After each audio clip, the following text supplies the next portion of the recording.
ABC մեդիայի հարգելի հետևորդներ, զրուցելու ենք երգահան երգերի հեղինակ Լիլիթ Բլեյանի հետ, թույլ տվեք ձեզ անունով դիմել անմիջական զրույց ստեղծելու համար։ Սիրով, ողջույն Անի ջան։ Ինչպե՞ս եք։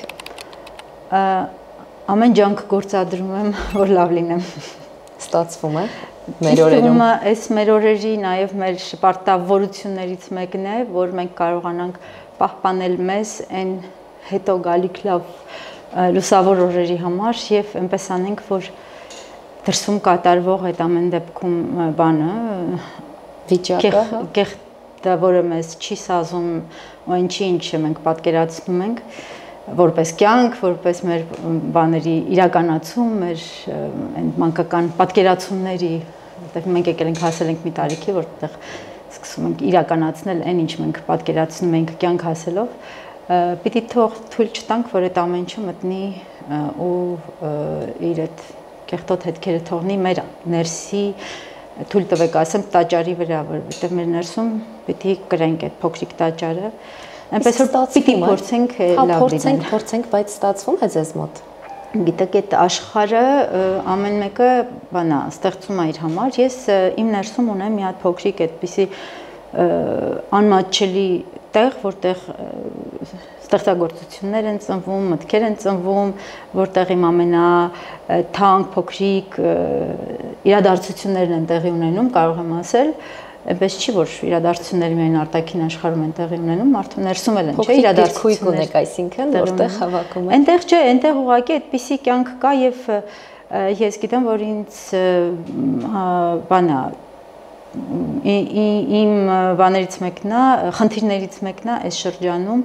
այնպես անել, որ չվնասվի այդ աշխարհը, որովհետև ես այդ է իմ իմաստը, այս աշխարհում գոյություն ունենալու, հակառակ դեպքում հասկանալի չի, եթե ես պիտի այդ վերջին փոքրիկ մաքուր տարածքը հանձնեմ, արդեն կներեք։ Այնպես որ լավ լինելը իմ համար դա է, ես քանի դեռ կարողացել եմ այդ պահպանել իմ ներսում, ես լավ եմ։ Վերջին շրջանում հաճախ ենք մտածում մեր մտավորականության, մտավորականների մասին, իրենց դերի, որն է այսօր, ով է այսօր մտավորականը եւ որն է նրա դերը։ Վերջին երևի մի քանի հազար տարում է մարդկությունը այդ մասին մտածում, ոչ միայն մտածում է, այլև անընդհատ կրկնում է նույն պատմությունը, ես նույնիսկ չեմ կարող ասել կրկնում է նույն սխալները, որովհետև մարդկությունը մեծ հաշվով անընդհատ այդ շրջապտույտի մեջ է։ Եվ միշտ քչերն են, որոնք վերցնում են խոսելու, դիմագրավելու եւ ինչ որ մի բան իրենց խոսքով ու իրենց կարծիքով փոխելու այդ ռիսկը եւ գուցե իրենք են մտավորականները ու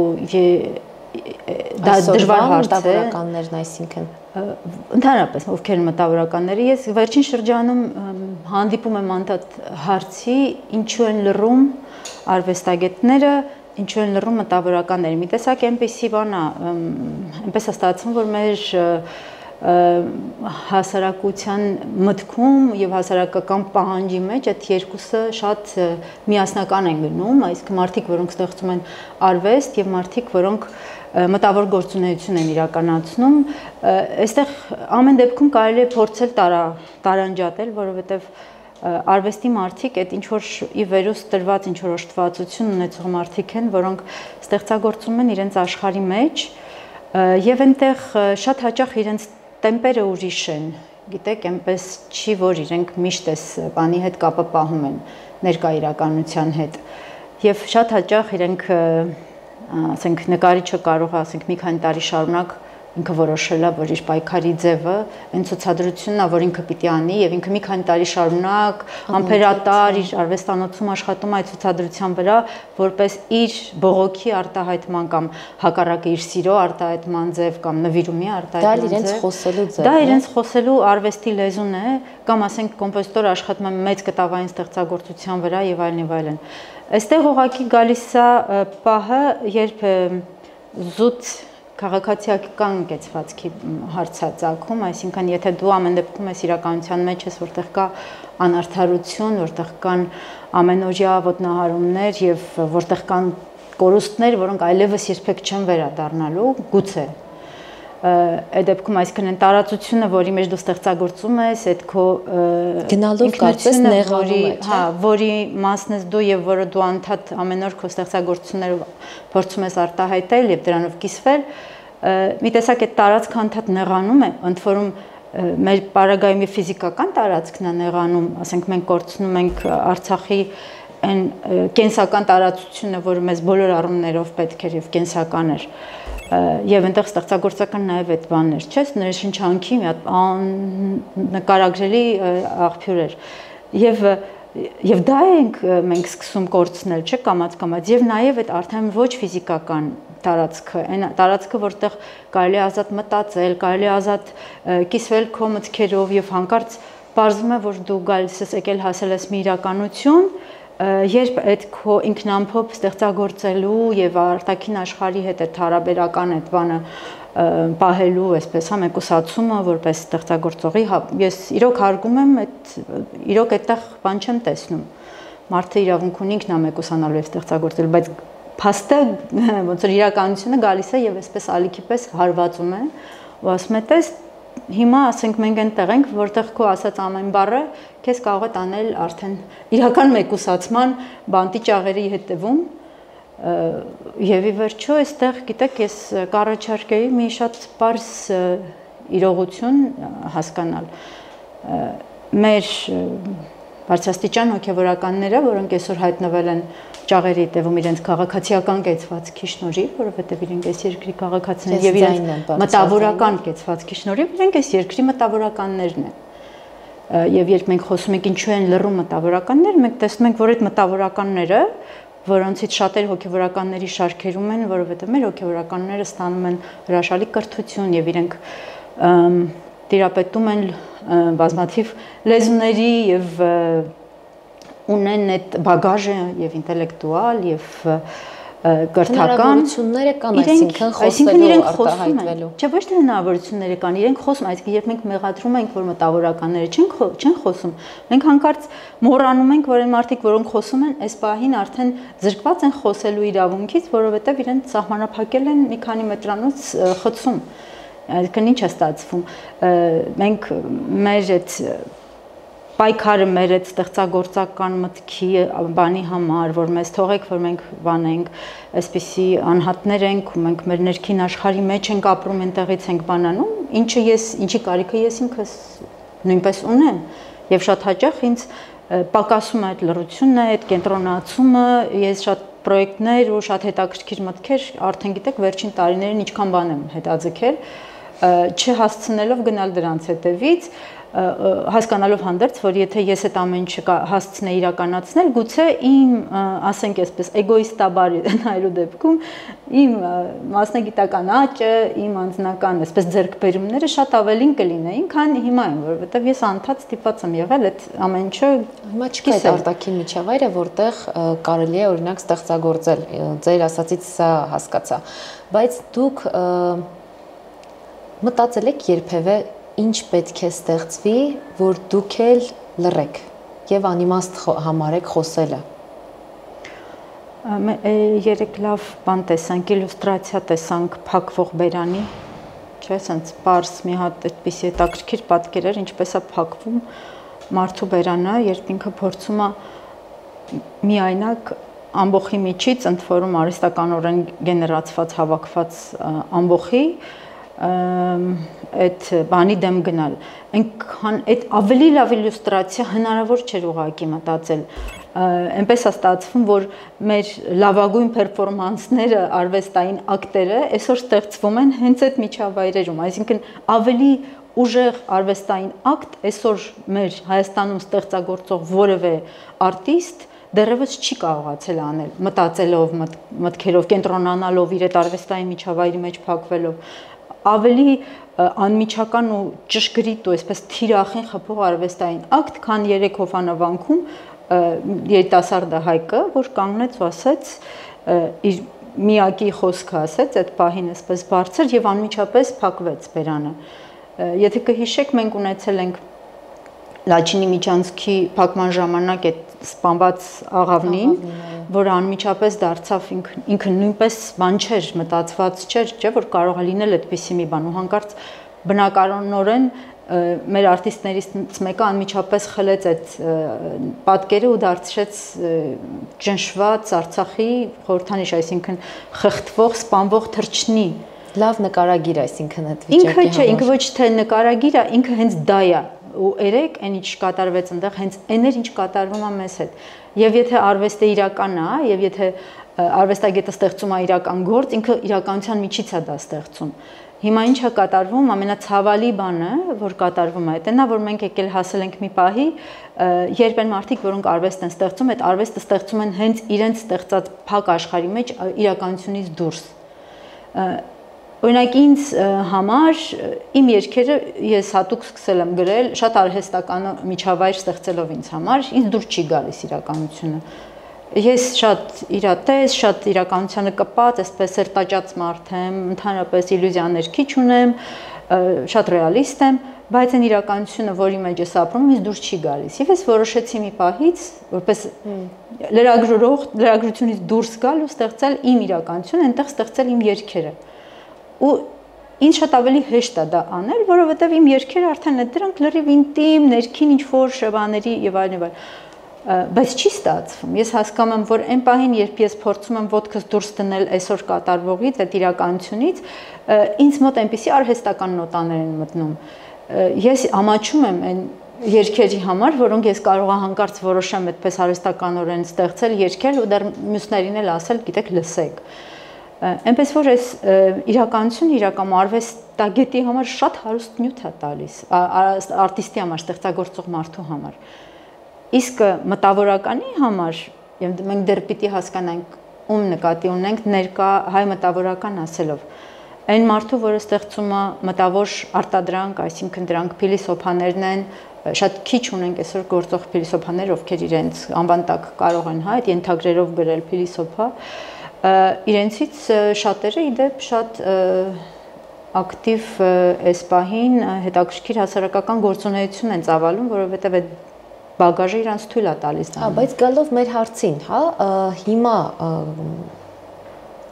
ստեղծված է միջավայր կամ մի միջավայր, որի մասին դուք մտածել եք, որ դուք կդադարեք խոսել արժեք չտալով այդ խոսքին։ Այս պահին հենց խոսելը թվում է թե ամենա այսպես աղմուկի մեջ կորող, այնքան շատ են խոսողները, թվում է թե ոչ մի իրական քաշ չունեցող բանն է դարձել խոսքը, թվում է, ինչ եմ ասում, թվում է, որովհետև հենց իրականում այն իրական խոսքը, որից ստեղծվել է մեր աշխարհը, չէ, ի սկզբանե, այդ խոսքը այս պահին հակառակը ինքը ունի ուժը այդ ամեն ինչը փոխելու։ Եվ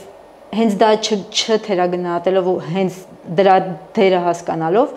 ոչ միայն ես չեմ կարող չխոսել, այլև ես պատասխանատու եմ իմ խոսքի համար։ Այդ նշանակում է համարում։ Իմ լսարանը փոքրիկ է, ես դա հասկանում եմ, բայց ընդհանրապես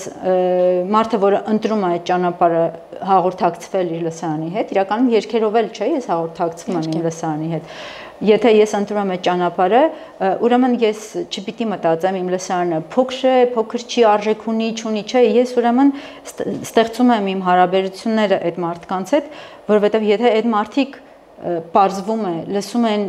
եւ սպասում են, որ ես ինչ-որ մի բան պիտի ասեմ, ուրեմն ինչ-որ մի բան այդտեղ պիտի ասվի, հակառակ դեպքում ես ուրեմն ճգնավորեմ, ես կընտրեմ այդ ճանապարհը եւ կգնամ, էլի ասում եմ, մենության մեջ, ճգնավորի կյանքով իմ երգերը ստեղծելու։ Ձեր մտորումներում ավելի շատ հարցեր են լինում, թե պատասխաններ։ Դե իհարկե հարցեր, ընդհանրապես մարդը, որ արվեստ է ստեղծում, անընդհատ պիտի հարցերի ճանապարհով գնա։ Դա նույնիսկ ինքը դրա մասին չի մտածում, որովհետև արվեստը այդ հարցից պատասխան ճանապարհն է։ Դու հասնում ես պատասխանին, քեզ թվում է թե դու գտար պատասխանը, որից հետո բացվում է հաջորդ հարցը, կամ պարզվում է, որ դա ամենևին էլ պատասխան չէր, այլ նոր հարց էր։ Այնպես որ արվեստը միայն այդ հարցից հարց կամ հարցից թվացial պատասխան ճանապարհն է։ Այն պահին, երբ քեզ թվա թե դու գտար պատասխանը, իրական իմ կյանքում 2-3 երևի այդպիսի դեպք ա եղել, երբ ես հասկացել եմ ինչ որ մի բան իրոք, ու դա ամենևին կապ չունի այսօրվա մեր կյանքի հետ, այսօրվա մեր իրականության հետ, բայց կա մի պատասխան, որը կարելի է տալ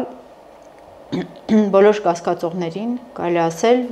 եթե ասենք իրենք նայում են իրենց շուրջ եւ երբեմն իրենց հարցնում են, այ գուցե այս ամենը, այս աղմուկը, ես ոչ մի կապ չունեմ, իմ բանը մաքուր պահեմ, չէ, ինչպես ես սկզբում ասացի, իմ ներսը մաքուր պահեմ, բայց այդ պատասխանատվությունը վերցնելով հանդերձ, այդ քո ներսի ծիլը, այդ քո ամեն ինչը խնամելով հանդերձ,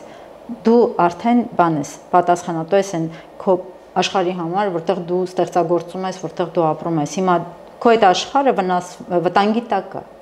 Մեր աշխարհը իրոք վտանգված է։ Հիմա շատ դժվար է ապրել եւ ստեղծագործել այն աշխարհում, որտեղ որ դուրը կոտրում են, ասենք դու քո արվեստանոցում ստեղծագործում ես, դուրը կոտրում են, մտնում են զինված ներս, դու ինչ ես անում։ Ի վերջո,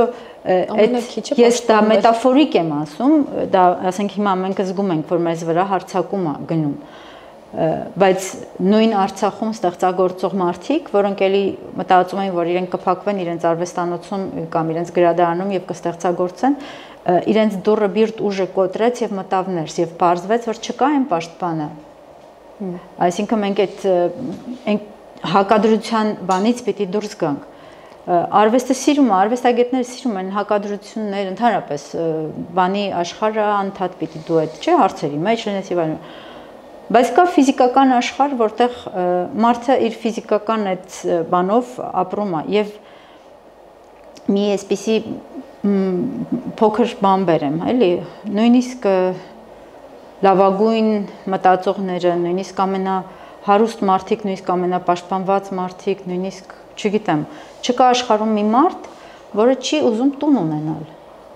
Եք պրիմիտիվ մի հատ բան ասեմ, կներեք, եւ այդ տունը ինքը ենթադրում է քո առնչությունը այդ տան գոյությանը, քո պատասխանատվությունը այդ տան համար։ Դու կլինես այդ տան հավաքարարը, դու կլինես այդ տան խոհարարը, դու կլինես այդ տան նկարները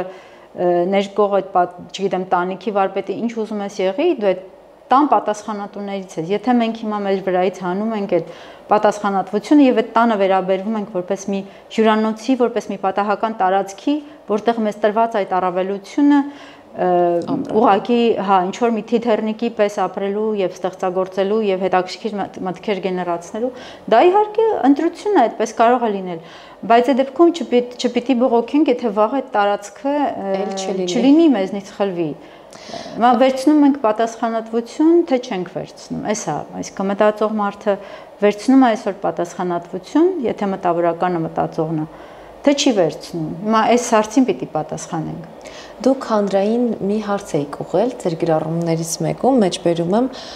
ովքեր են մեզ դրդում խելագար ինքնասպանության։ Հիշում եք ձեր գրառումը, ապրիլի 8-ին էի կարել 2025-ին, անդրադառնալով Հակարի կամրջով անցած իրենց տունը կորցրած եւ այստեղ ապրող ձեր ընկերներին, բարեկամներին։ Հիմա ուզում եմ հասկանալ, դուք գտել եք ձեր այս հարցի պատասխանը։ Ես անդրադարձել էի այդ ամեն ինչից հետո այստեղ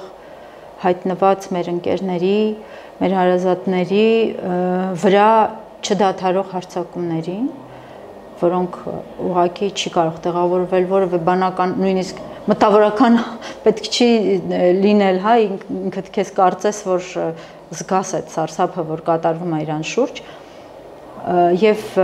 ես չունեմ, չէ, այդ հարցի պատասխանը։ Ես ունեմ ենթադրություններ, ես կարող եմ ենթադրել, որ կազմակերպված գրոհ, հա, որ արդեն բազմաթիվ տարիներ եւ մենք տեսնում ենք, որ մեզ վրա շատ թանկ նստեց այդ գրոհը, մենք կորցրինք Արցախը, մենք կորցրինք հազարավոր կյանքեր, մենք սերունդներ կորցրինք, ու մենք հիմա նույնիսկ ես չեմ կարող թվարկել մենք ինչի մեջ ենք, էլի ես խնայեմ այս ժամանակը, ցանկացած յուրաքանչյուր մտածող մարդ այդ կարող է ինքը անել դա։ Իսկ այս ստեղծված, հա, բայց այն ինչ որ այս պահին կատարվում է Հայաստանում հայտնված ոչ իրենց կամքով, Հայաստանում հայտնված բռնագաղթի ենթարկված արցախցիների շուրջ, այդ եւս մեկ ցուցիչ է այն եւս մեկ այսպիսի լուրջ մոտիվացիա է որևէ մարդու համար, ով անարդարության դեմ պայքարի մարտիկ է իրեն համարում, ով կարող է որպես մտավորական իրեն համարել ինչ-որ մի արդարամիտ կերպար, եթե այդ մարդկանց մենք այսօրվա բանը չենք հասկանում ինչև խորք, իրենց ցավը, իրենց վիշտը եւ դա մերը չի, եւ ավելին մենք անում ենք ամեն ինչ, որ այդ թունավոր մթնոլորտը իրենց շուրջ մնա եւ ավելանա, մենք ում են պետք մեր մտավորական բաները, այդ մտավորական չում են պետք մեր մտքերը ընդհանրապես։ Ձեր մտքերի եւ ընդհանրապես դուք ձեզ մենակ զգում եք։ Չէ։ Ես ասեմ, մենք շատ հետաքրքիր այսօր խմբեր ունենք շատ ակտիվ։ Ես ինձ բացարձակ ոչ միայն մենակ չեմ զգում, ես այնքան ակտիվ այս պահին շփման մեջ եմ համախոհների հետ, ընդ որում համախոհը հետաքրքիր բառ այնքանով, որ խոհ պիտի լինի, որ դուք իրար հետ կիսեք այդ, հա, այդ խոհը, այսինքն այդ մարդիկ են, որոնք որ ունեն իրենց սեփական մտքերը, եւ այդ մարդիկ են, որոնք ամեն կերպ այդ բանը իրենց շուրջ եւ իրենց շուրջ տիրող եւ իրենց չհամոզող իրականությունը փորձում են փոխել, այսօր ընդհանրապես չկա հակառակը, այսօր ես տեսնում եմ այդ ակտիվ դաշտը, որը ընդվզում է ու ավելանում են այնտեղ մարդիկ, որտեղ հանկարծ հասկանում են, որ ամեն դեպքում այս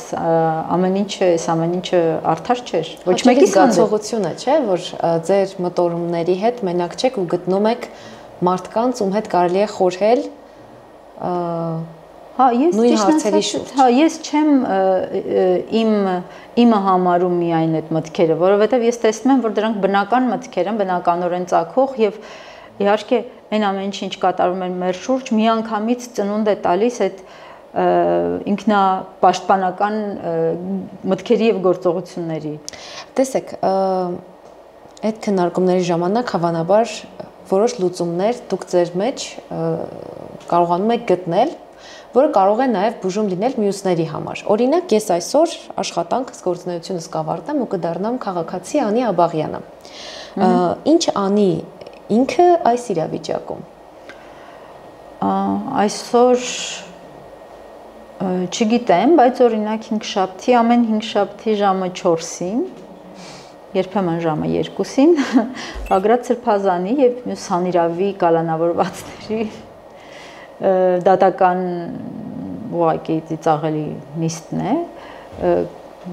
Շենգավիթի դատարանում, այնտեղ այգում շատ սիրուն այգի է, մի կողմում Կոմիտասի աճյունն է, մի կողմում Կոմիտասի թանգարանն է, մեր մեծերի այսպես ուղեկցությամբ մենք մասնակցում ենք այդ տարօրինակ նիստերին, դա կարող է անել քաղաքացին, կարող է գալ եւ քաջալերել իր հանիրավի դատա մեղադրյալին, հանիրավի հետապնդվող, հա, մարդկանց, ինչպես մենք գնում ենք եւ այդ խմբերով հանդիպում, ասենք Միքայել Սրբազանի, որը էլի ոչ մի, որը ամենաերևի, չգիտեմ, ցցուն դեպքն էր, որ կարելի էր ընդհանրապես գտնել մեր իրականության մեջ վերջին շրջանի, որը մի նախադասության համար 2 տարի ազատազրկման է դատապարտվել։ Քաղաքացին կարող է եւ պարտավոր է մտածել, ինչ է կատարվում։ Քաղաքացին շատ լավ կաներ, եթե գտներ պատճառահետևանքային կապերը, եթե անկեղծորեն նայեր դրանց, այսինքն եթե նայեր ու տեսներ ինչ կատարվեց մեզ հետ 2018-ի, 19-ի այդ շրջանից, երբ Արցախի շուրջ իրավիճակը սկսեց վտանգավոր կերպով լարվել, երբ բանակցությունները սկսեցին գնալ բոլորովին այլ ուղղությամբ, երբ քաղաքացին ցավոք այդքան աչալուրջ չեղավ, որովհետև զգացմունքներին էր տրվել։ Եվ եթե մենք ի վերջո խոսում ենք մտավորականի պարտավորությունից, մտավորականը բոլոր ժամանակներում իսկական մտավորական եղել է հալածված, հայտնվել է բանտում, աքսորում եւ այլն, բայց ինքը չի դադարել ասել այն ճշմարտությունը, որը ինքը իրեն այդ պահին հասու եղել, որովհետև ինքը ինչ հանգամանքների բերումով իր աշխարհայացքը, իր մտքերի խորությունը իրեն թույլ են տվել տեսնել ինչ է կատարվում։ Եվ ընդ որում միշտ եղել են այդպես պալատական խմբեր, որոնք միշտ աջակցել են ընդ որում խոսքը բոլոր երկրների, բոլոր կառավարությունների, բոլոր կառավարման կարգերի մասին է, այսպես մեզ շատ բան չզգանք, հա, այդ առումով օրիգինալ չենք բացարձակ, այդ մտավորականը իր անելիքը դա է, եթե ինքը տեսնում է ճշմարտությունը, ինքը դա ասում է առանց վախենալու։ Ես հասկանում եմ կան մարդիկ, որոնք որ իրոք ճշմարիտ են համարում, չգիտեմ, իրենք գտել են իրենց սիրելի իշխանությունները, իրենք կարծում են, որ այս ամեն ինչը ես դա դժվարությամբ եմ հասկանում, բայց ես կարող եմ ենթադրել, որ իրենց մեջ կան մարդիկ, որոնք անկեղծորեն այդպես են հավատում են։ Գուցե իհարկե կան բաներ, որոնք երբեմն ինձ ստիպում են մտածել, որ այնքան էլ անկեղծ չեն, բայց ես ենթադրում, որ իրենց մեջ կան նաև անկեղծ մարդիկ։ Բայց այն մարդիկ, որոնք զգում են վտանգը, որոնք տեսնում են վտանգը եւ լռում են այդ մասին, այդ դա կարծում եմ իրոք մեղք է, որ վերցնում են իրենց վրա։ Այդ դա մտավորականի պահվածք չի, դա սովորական ու ասենք, գիտեք, մի բան էլ ավելացնեմ, հատկապես այն մարդկանց մասն է, որոնք ունեն լսարան, որոնք գիտեն, որ իրենք ունեն շրջանակ մարդկանց, որոնց համար իրենց խոսքը որոշիչ է լինելու, որը հանդիսանալու է ինչ-որ որոշումներ կայացնելու, մտքեր է փոխելու, մտածել է տալու եւ իրենք լռում են, գուցե այդ մարդիկ հոգնել են ու որոշել են ընդհանրապես լռել։ Իսկ ում հետ խոսենք հաջորդիվ, ում հետ չլռենք։ Անուն ազգանուն անպայման ասեմ, հա, որ ցանկալի է։ Դե օրինակ ուղղակի այն բոլոր մարդիկ, որոնց անուններ ես կարող եմ տալ, վերջին շրջանում չեն լռում եւ մեկին ես կարող եմ ձեզ ասել օրինակ մի անուն, որը ինձ համար շատ թանկ է դարձել վերջին շրջանում, մարդ, որը կորցրել է մեծ հաշվով իր ունեցած ամենաթանկ